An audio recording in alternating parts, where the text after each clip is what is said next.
You're getting reports from your managers about excessive turnover and complaints from your customers about unhelpful representatives.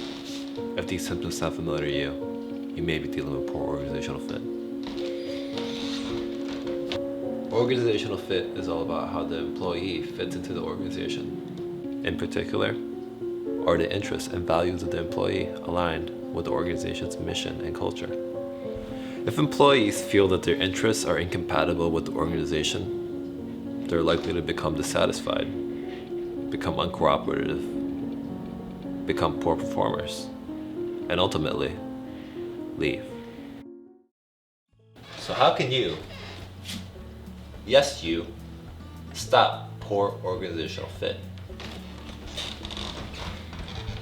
Thanks to modern advances in sciences, we've developed a selection method that can screen out unsuitable applicants.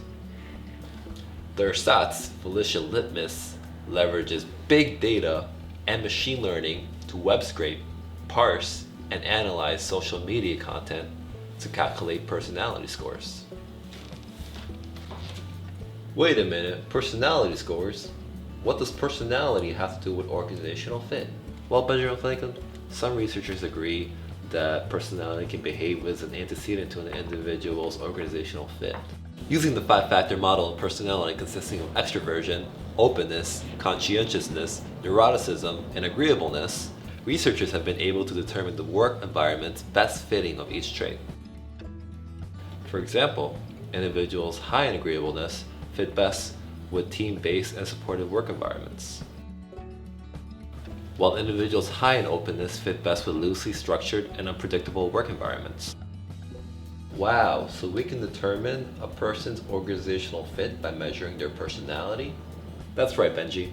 But hold up, why does the ersatz volition litmus use social media to calculate personality? Well, traditional personality measures can become quite cumbersome for organizations to administer and become tedious for applicants to complete.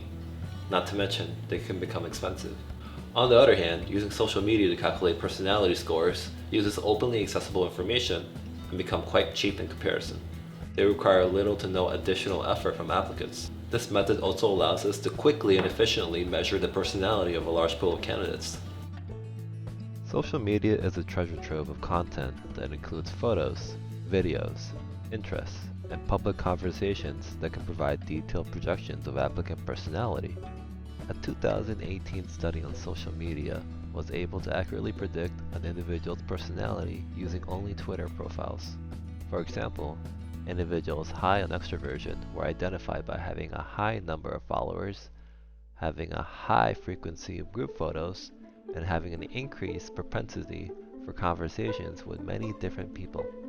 The ersatz volition litmus, or EVIL, takes publicly available information like photos, comments, unique interactions, and social network size, and applies machine learning techniques like natural language processing and image classification to calculate personality scores.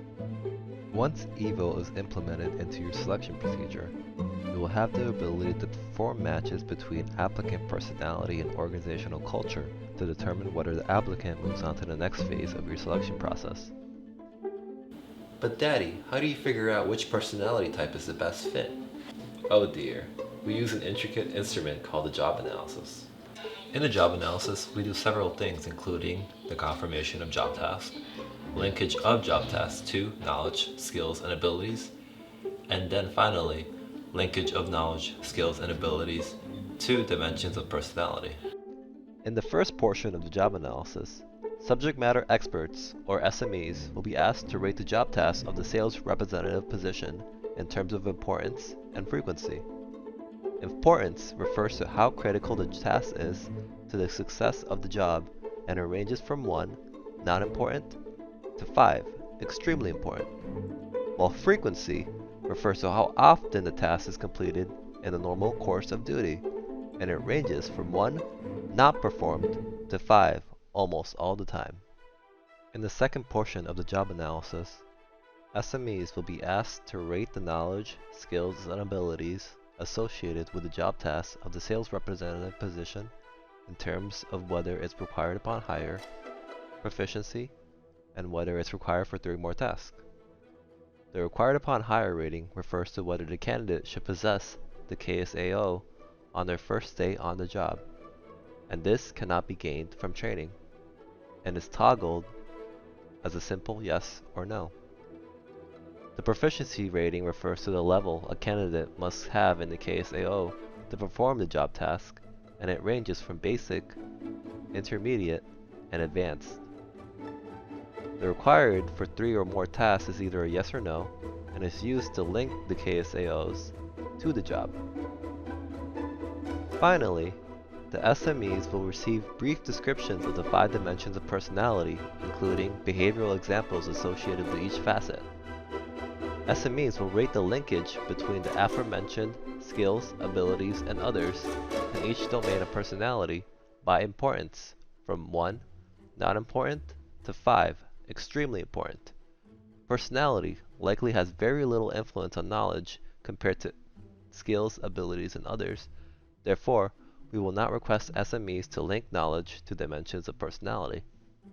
Subsequently, we will average the ratings provided to us by the SMEs to determine the weight and significance of each personality dimension to the sales representative position. Through this process, we can assemble connections between personality profiles and job tasks to demonstrate content validity, and ultimately determine the personality type that best fits the job. Now, we're not just interested in job fit, we're also interested in organizational fit.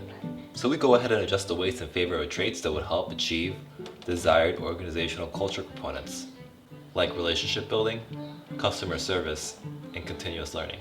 We go further to validate the selection method by applying an incumbent screen. We will require a pool of incumbents to share information regarding their job tenure and social media accounts. We use job tenure as an indication of the latent variables of satisfaction and organizational fit, because after all, people working many years in the position likely fit and enjoy the organization.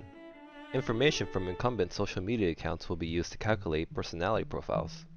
With this information, we hope to find significant relationships between personality traits and job tenure to empirically determine criterion validity.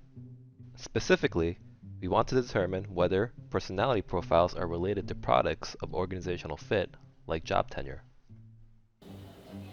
We here at Malarkey Ignition consider you as family. We hope to see you come home.